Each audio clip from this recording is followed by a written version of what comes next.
Crisostomo Ibarra, ngunit ako na ngayon si Simon. Pinipigilan ko ang pagtatayo ng paaralang Kastila dito sa ating bansa. Hinihikayat ko ang mga kabataan na ako ay tulungan. At sa aking muling pagkabuhay, ako ay maghihiganti sa mga umapi sa akin noon.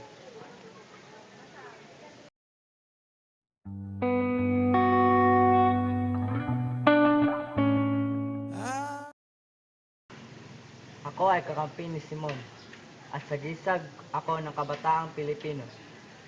Ako ay kasintahan ni Julie, at hindi ko makakalimutan ang aking nakaraan. Lalo na't ang aking ina at kapatid ay hindi man lamang nabigyan ng hustisya.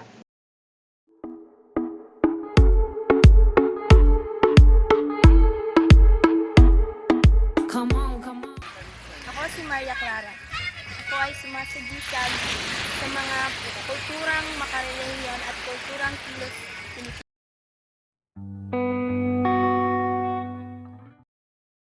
Sa mga anak ni Cabesan Tales, kasintahan ni Basilio. At ako ay sagisag ng isang dalagang Pilipina. Ngunit sa hindi inaasahan, ako ay pumanaw.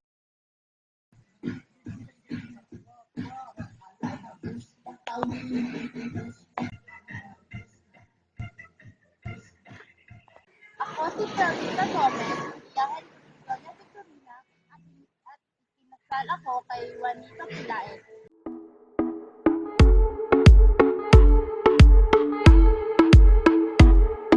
Come on.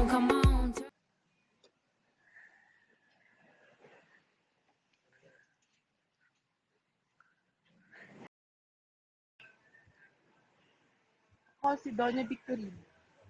Tiyahin ni Paulita Garin.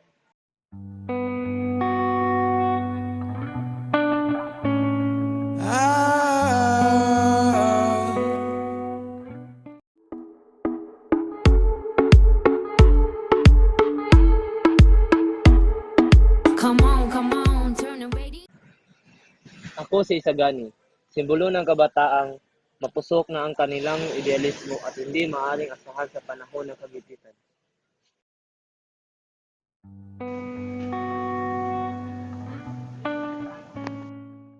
Marcelo, ako ang pumulot na galaga at tumulong kay Basilio.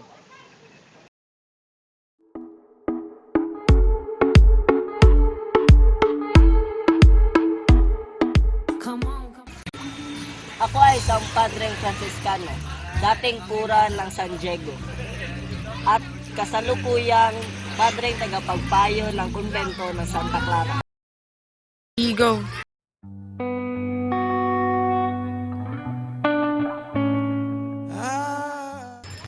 Ako si Padre Silvaya, paring paruko ng Binondo.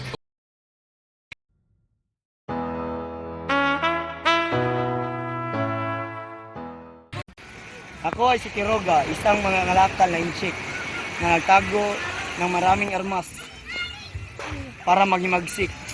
Sinasagawa ko ang banyagang kultura na handang tumulong sa paghimag.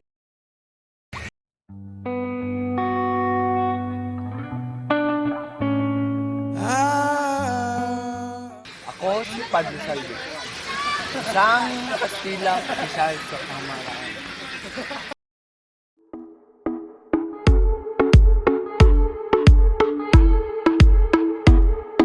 Come on. Ako si Padre Camora, ang pari paruko ng Kumbento Tiani.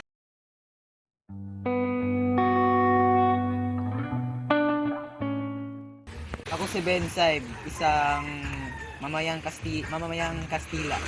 At ako ay sumusulat ng artikulo laban sa Pilipinas. Type of thing, baby, you know that's what I bring. Check it. I'ma take you way back.